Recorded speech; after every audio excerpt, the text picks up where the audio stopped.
বাংলাদেশ জামায়াতে ইসলামী কুষ্টিয়া ২ আসনের সংসদ সদস্য প্রার্থী মুহাম্মদ আব্দুল গফুরের নির্বাচনী গণমিছিলে হাজার হাজার নারী পুরুষের ঢল নামে। কুষ্টিয়া ভেড়ামারা থেকে সাইফুল ইসলামের প্রতিবেদনে দেখুন বিস্তারিত। সোমবার ৯ ফেব্রুয়ারি বিকেল ৩:৩০টায় ভেড়ামারা শহরে উক্ত গণমিছিল অনুষ্ঠিত হয়। সংসদ সদস্য প্রার্থী কুষ্টিয়া জামায়াতের ভারপ্রাপ্ত আমির মোহাম্মদ আব্দুল গফুরের নেতৃত্বে মিছিলটি ভেড়ামারা পাইলট উচ্চ বিদ্যালয় মাঠ থেকে শুরু হয়ে শহরের প্রধান সড়ক ও মহিলা কলেজের সামনে দিয়ে প্রদক্ষিণ করে একই স্থানে এসে শেষ হয়।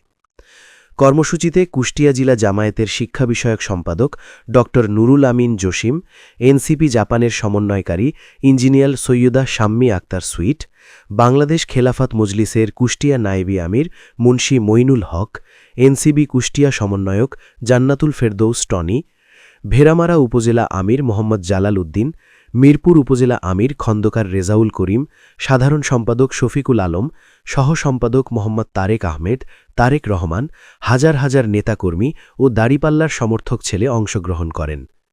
সংসদ সদস্য প্রার্থী এ সময় জানাদিকদের বলেন, চারিদিকে জামায়াতের জোয়ার শুরু হয়েছে। শহর থেকে গ্রাম, সকল এলাকায় সকল গণমানুষের কণ্ঠে শুধু দাড়িপাল্লার প্রতিধ্বনি। এদেশের মানুষ আর দুর্নীতিবাজ চাঁদাবাজদের রাষ্ট্রক্ষমতায় দেখতে চায় না।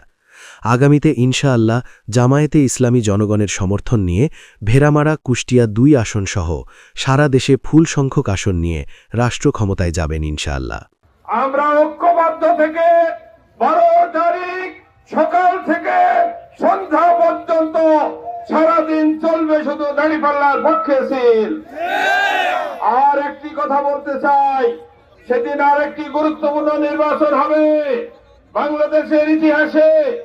আগামী দিনে আর কখনো স্বৈর শাসকের ক্ষমতায় আসতে পারবে না, তার পথ বন্ধ করে দিতে হবে, ক্ষমতা কক্ষিগত করবে, এটা হতে দেওয়া যাবে না।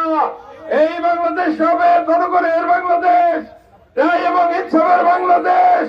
সেই সংস্কারকে বাস্তবায়নের জন্য আমরা সবাই হার পক্ষে সিল দেব ইনশাআল্লাহ।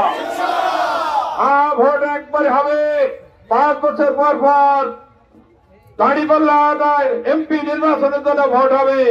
অতএব গণভোটের হার বিষয়টা অত্যন্ত গুরুত্ব সহকারে দেখতে হবে ইনশাআল্লাহ।